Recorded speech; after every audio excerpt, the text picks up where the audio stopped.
Welcome to the Soft Revolution. My name's Leo Kalyan, and the idea this show is exploring is what softness looks like when it becomes a strategy instead of the apology.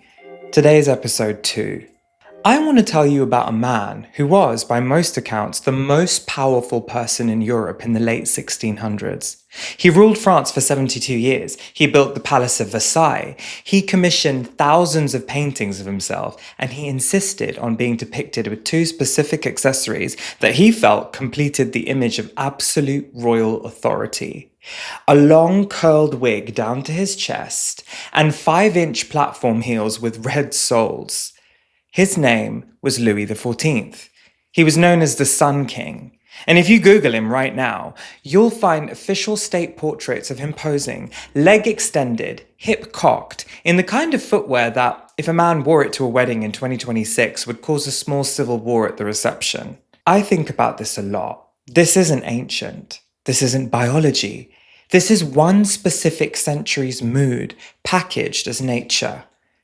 Stay with me. Last episode, we talked about the long shadow of empire, about how the way things are is often just a residue of somebody else's old business plan. Today, I want to keep pulling at that thread, but I want to take it somewhere closer to home. Closer than a trade route, closer than a colony, closer than your wardrobe. Because here's the thing nobody tells you. What counts as masculine and what counts as feminine has changed dramatically across time. What your grandfather thought was manly would horrify your great-great-grandfather. What your grandmother thought was womanly would baffle her great-grandmother. These categories aren't fixed. They aren't natural. They've been redrawn again and again by specific people for specific reasons in specific moments. And once you see where the lines came from, they stop having authority over you. So let me show you. High heels were not invented for women. They were invented for men. Long hair, makeup, jewellery, perfume, lace, embroidery, none of it was feminine until very recently. Let me show you the receipts. Heels were invented by the Persian cavalry in the 10th century so they could stand on horseback and shoot arrows. Military kit. Then in the 1600s, Persian envoys wore them to the French court, and European aristocrats thought they looked sexy. Louis XIV, who was 5'4", adopted them immediately and made it illegal for anyone shorter than him to wear red heels. Henry VIII, the wife beheader, wore platform shoes with little bows on them. Samurai warriors wore white face paint. Mughal emperors wore kohl. Akbar the Great ran 1/3 of the world in eyeliner, and the Maharaja of Patiala wore a Cartier necklace with 2,930 diamonds. The most powerful men on earth, wearing colour, wearing jewellery, running empires. Then, around 1800, things flipped. European men stopped running royal courts and started running banks, and the new flex was looking too busy for beauty. The dark suit was invented to say, I have meetings. Plainness became the brag. So they handed all the fun stuff over to women and called plainness manly. But remember this, Louis XIV had higher heels than you, and he was running France. Just some food for thought. Now, fashion historians actually have a name for that flip. They call it the Great Masculine Renunciation. That's a real term. An entire gender, in roughly one generation, gave up the colour, the lace, the embroidery, the wigs, the perfume, the jewellery, handed it all over, and called it discipline. And we've been told ever since that this is just what men do, that men dress drab because men are practical, that men avoid colour because men are serious, that men in heels look feminine because heels are a woman's shoe. None of that is true. It's a fashion phase that overstayed its welcome. And the trousers your dad swears by the way, aren't European either. They were invented by Central Asian horse nomads. The Romans called them barbarian clothing. Your dad is dressed like a horse archer who lost his bow. So the man in your office wearing trousers and a button shirt, scowling at the man in a skirt, what he's actually defending is 19th century industrial workwear that won a marketing war. Not tradition, not biology, not what men do. A marketing war. But here's the thing the renunciation never quite managed. It never actually stuck. Because every generation since 1800 has produced men, sometimes the most worshipped, the most influential, the most copied men in their era, who simply ignored the new rules and dressed however they wanted. And instead of being run out of public life, they became icons.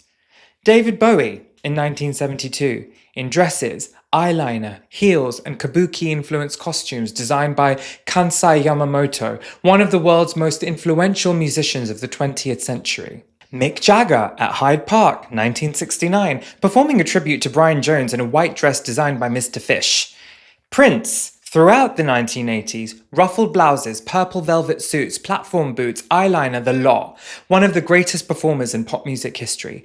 Little Richard, in the 1950s, when he first appeared in television in makeup and a pompadour, Elvis Presley took one look at him and said, "I want to start wearing eyeliner." Freddie Mercury, Boy George, George Michael, Lenny Kravitz, Andre 3000, Harry Styles on the cover of Vogue in December 2020 in a Gucci ball gown, generating 1,000 op-eds about the death of masculinity, none of which acknowledged that he was wearing what a Roman senator would have called normal work attire.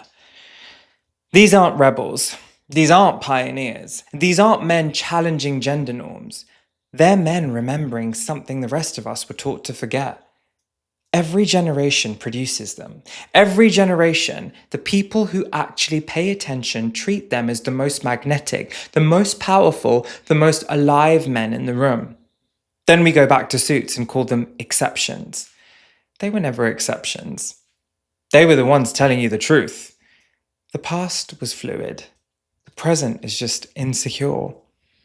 And if you think the flip happened only once, only to men, let me give you the most recent one. Pink, for girls. We all know this rule. It's the first colour-coded gender division a child learns. It's the rule the baby in the hospital gets wrapped in based on what the doctor briefly glances at. It's also, historically, the opposite of what we now believe.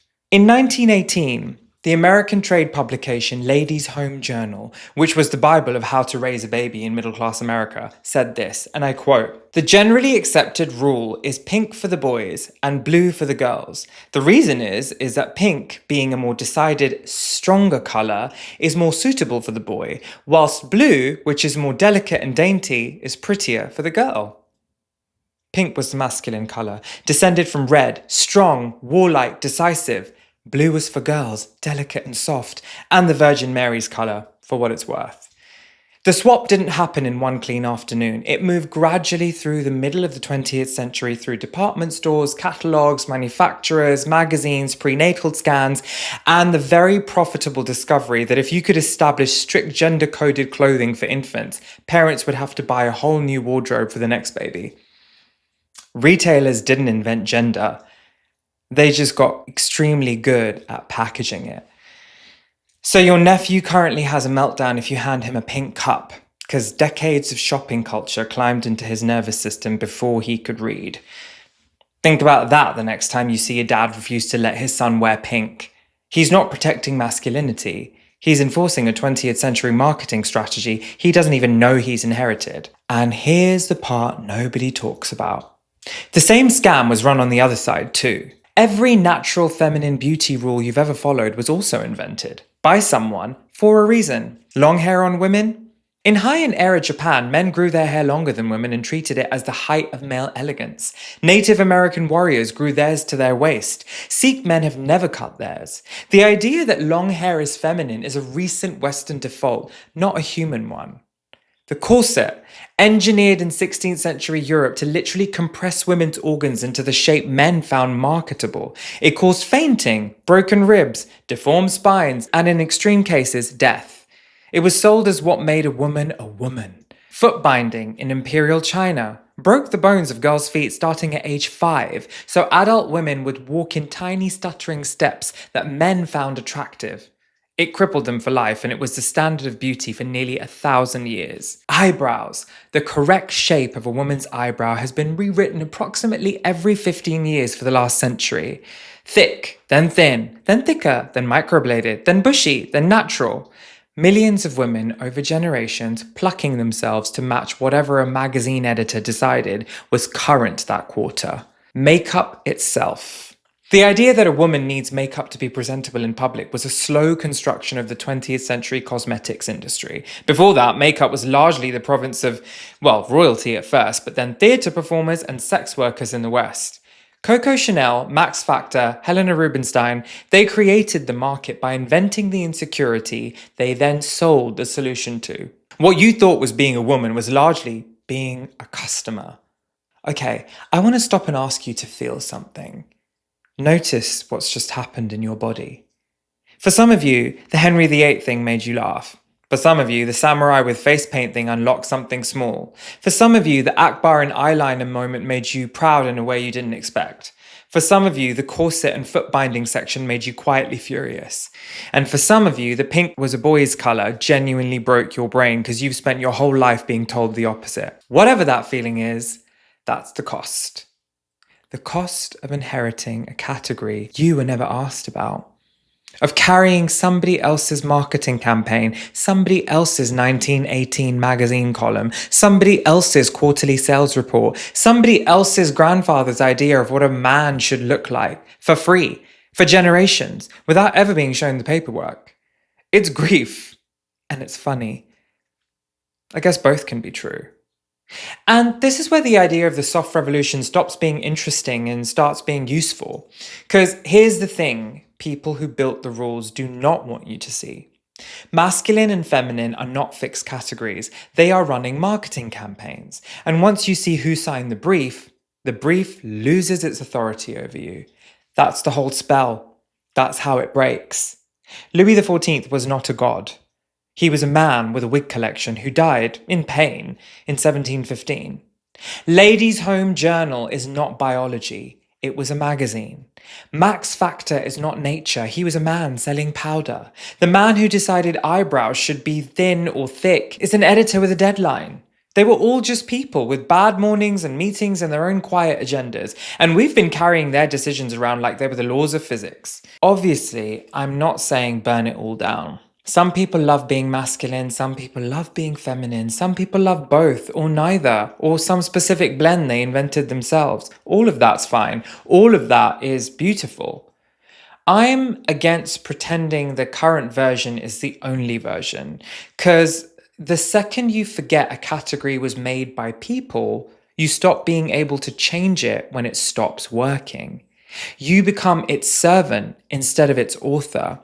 And the people who quietly retain the right to amend it whenever it suits them are very, very happy that you've forgotten this. So the work isn't to destroy the categories. The work is to remember they were drawn and to ask every once in a while who drew this line and why. And does it still need to be in this place? That's not anarchy. That's just being a grown-up about it. There's a song I made called Golden Age. It's a song about looking backwards, about the way memory slowly edits a year of your life into something softer than it was, about understanding why certain things hurt the way they did, why you made the choices you made, why you were the version of yourself that you were. I wrote it during a period when I was sifting through a lot of inheritance, not money, the other kind. The rules I'd been following without knowing why, the shapes I'd been making myself fit into, the small daily ways I was apologizing for being colourful or adorned or visible. And what I discovered slowly was that almost every rule I'd been quietly breaking my own heart trying to follow was handed to me by someone else, by family, by school, by an industry, by a century, by some version of a Louis XIV or a Ladies' Home Journal or a marketing department working through someone I loved. Once I could see where each rule had come from, I could choose much more calmly which ones to keep and which ones to put down. That's what Golden Age is about. Not running, not escape, not even rebellion, just understanding the past well enough to feel softer about the present. The chorus lands on a line that took me a long time to earn. It goes, "The golden age is golden youth. Fly away to paradise on wings we choose." Wings we choose. Which I think now just means once you've gone back and looked at where the rules came from and you've understood them and you've grieved the cost of them where there was a cost, what's left is you and the small daily power of choosing today what you carry forward and what you finally set down. So here's what I want to leave you with. Next time you get dressed in the morning and you catch yourself avoiding something, a color, a fabric, a shape, a piece of jewelry, the length of your hair, the height of your shoe, I want you to ask 3 small questions. When did this rule start? Who started it? And who's benefited from it staying exactly the same? If you can't answer with a year and a name and a reason, you're not following nature, you're following somebody else's marketing campaign. And you are under no obligation to spend your one life enforcing the conclusions of a meeting you were never invited to. Because Henry VIII wore platform shoes, the samurai wore face paint, Akbar the Great wore eyeliner, the Maharaja of Patiala wore 2,930 diamonds, Bowie wore dresses, Prince wore heels, Louis XIV had higher heels than you and me, and all of them were running, fighting, ruling, performing, or building something extraordinary while they did it. They weren't less powerful for being beautiful. They weren't less serious for being adorned. They didn't look confusing. They look like themselves. We can let go of the rules that are not ours.